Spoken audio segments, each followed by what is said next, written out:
எல்லாம் சிவமயம். தொல்லை இரும்பிறவிச்சூழும் தலை நீக்கி அல்லல்லறுத்து ஆனந்தமாக்கியதே.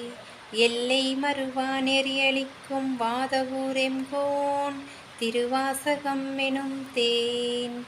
நமச்சிவாயா வாழ்க, நாதன்தாள் வாழ்க.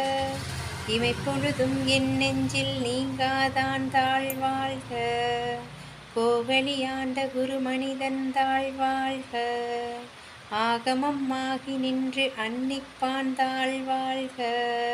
ஏகன் அநேகன் இறைவனடி வாழ்க. வேகம் கெடுத்தாண்ட வேந்தனடி வெல்க. பிறப்பருக்கும் பிஞகந்தன் பேய்கழல்கள் வெல்க. புறத்தார்க்கு சேயோன் பூங்கழல்கள் வெல்க. கரம் குவிவாருள் மகிழும் கோண்கழல்கள் வெல்க.